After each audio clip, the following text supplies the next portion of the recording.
Hello everyone, this is Adi Chess Hub. Work with me while I talk about how to prepare for chess tournament. You know, preparing for chess tournament, most times most people don't take it seriously. Chess competition and tournament basically is just like you trying to prepare for an exam, right? You need to plan, you need to read, you need to answer some questions, probably past questions, to prepare for the upcoming exam. So same thing with chess tournaments, right? So one of the things you need to do, I'll talk about two things actually. I'll talk about playing a face-off. That is, you have a particular opponent you are playing with. So how do you prepare for such? And also playing in a general tournament where a lot of players will be there and then there'll be pairings and all of that, right? So, first one, the most important thing is to know your opponent, right? So, you need to understand your opponent that you are going to play this face off with, right? So, you need to know your opponent and then prepare adequately against such person. So, how do you prepare for a particular opponent you are having a face off with? You want to first of all know the um the opening, right? That your opponent is familiar with, or the opening that your opponent love to play, right? Take for example, you want to play me, right?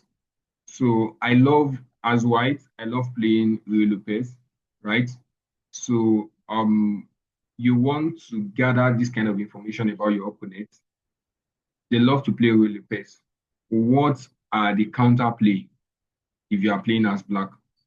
How can you properly prepare for a player that plays Ray Lopez?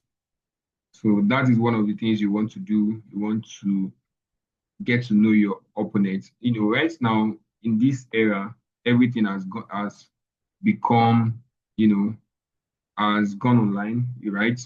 Playing chess is very easy. You can play chess online. You don't even have to be in physical competition with your opponent, right? So in such situation, there is always this online traces where you get to see your opponents, you get to see their traces, the games they have played in the past. You have a whole history of that. Take chess.com for example. What you just need to know is your opponent's username online, right? You get their chess username, you go to search their chess username either on chess.com, on Lichess, or whatever chess platform they use. After getting this username, look at the history of their games, right? Study these games very well, properly, and then prepare, right? I see that my opponent is taking their time to think, which is good. Um, Prepare properly, right, for such opening. Search YouTube how to defend against the opening, London system, whichever opening is used. You know, like I said, proper preparation prevents poor performance, right? So you prepare against this opening, how to use it, how to defend against it, right? You know that you are not familiar with this opening, right? So yet you still have to learn how to use the opening. Yes, you still need to learn how to use the opening because there is no way you can defend against something you don't know, right? It is when you know something that you can plan towards it, right? So if you don't know it, there's no way to plan either towards or against it, right? So you know the opening yourself, and then you plan, and then you plan against it by learning different methods in which you can, adequately prepare against the opening. Yes, that is um that is for a face-off, right? If you are playing a face-off, um, how about if it is a tournament where there will be a lot of players, right? If it's a tournament where there's going to be a lot of players, then there is no need trying to learn different openings. Like you'll be playing a whole lot of players, then why do you have to learn a single, or do you have to start looking at each of the players you play with? And sometimes you don't even know exactly who you get to be paired with, right? So you don't have the luxury to say that, oh, I want to prepare against this opening, or I want to do this or that, right? So that is one thing about a whole tournament. So how do you prepare for this in this particular situation? What you need to do is, again, I'm going to split this into two. If you are playing a classical, right, which is a longer time competition, or if you are playing what's it called? If you are playing a blitz or rapid, which is a shorter time frame, right? So how you prepare for this to differs. One has to do with time management, right?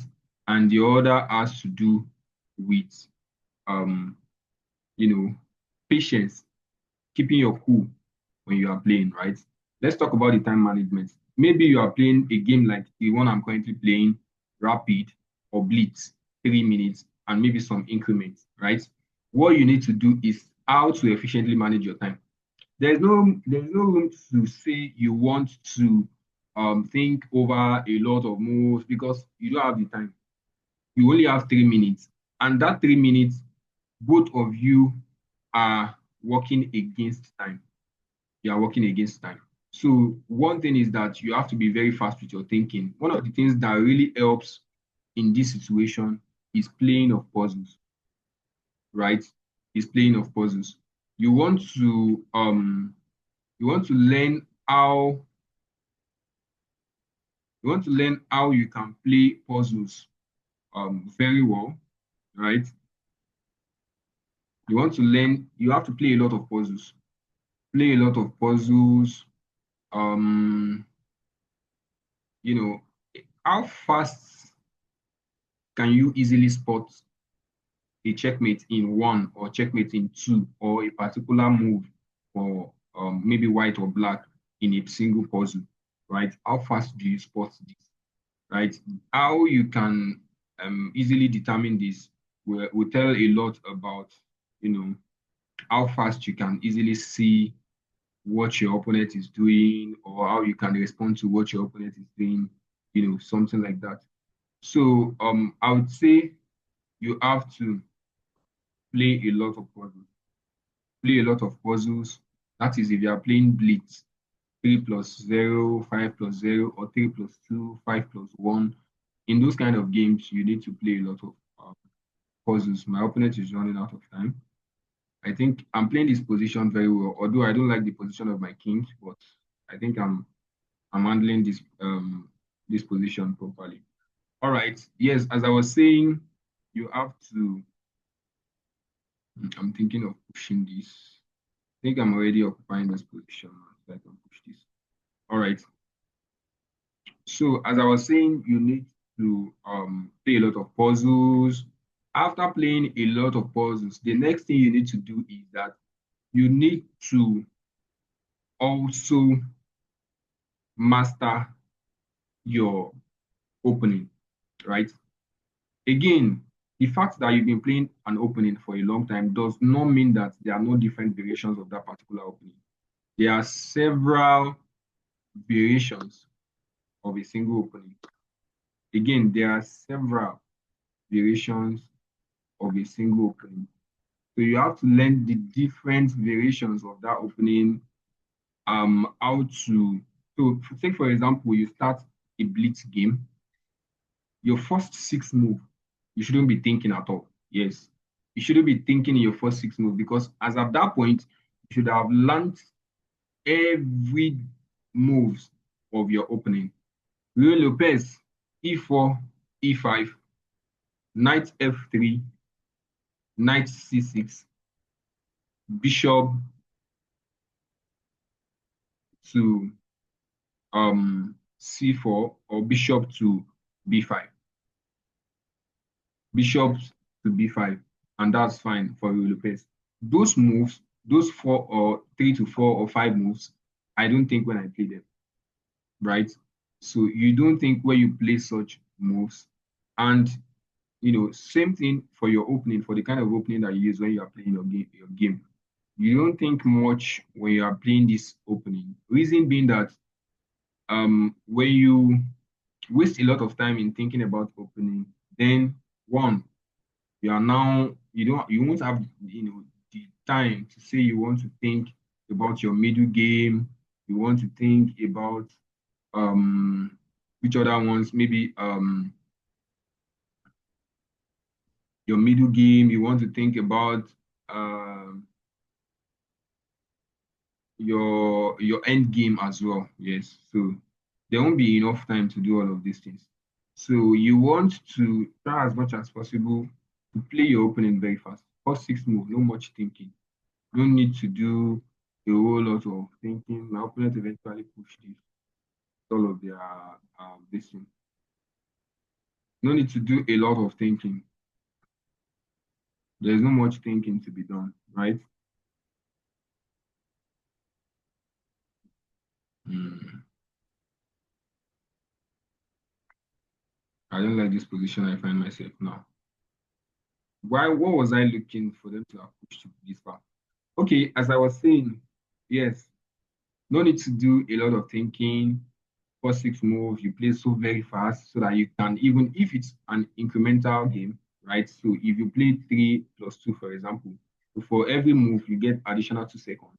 So you want to play your first 6 moves very fast so that at least you have 12 seconds added to your time, right? Even without really playing anything. With these 12 seconds, you can then use it later in your middle game or your end game to think through your game and have a plan, a proper plan, right? So that is how it should be done. And then another thing, right? Another thing, okay, this is getting serious.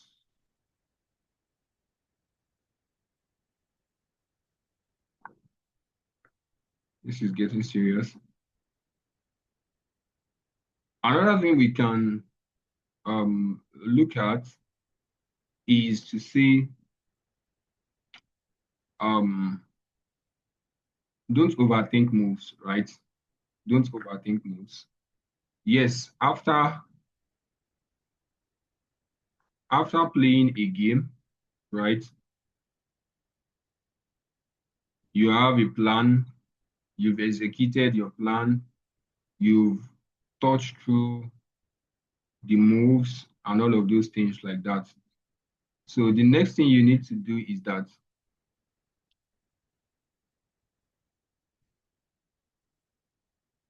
okay, this, I don't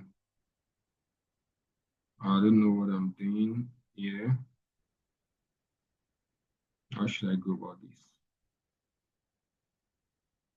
I think I should find a way to bring in my knight. Okay,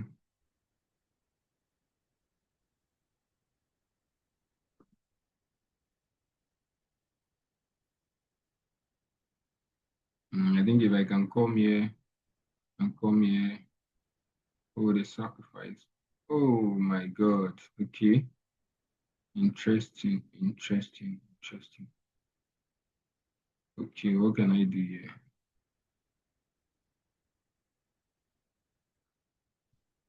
I should have moved this away a long time ago.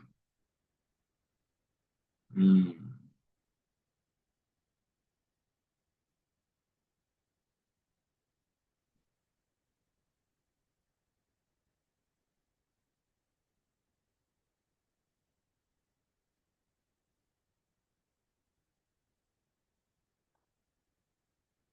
How about this?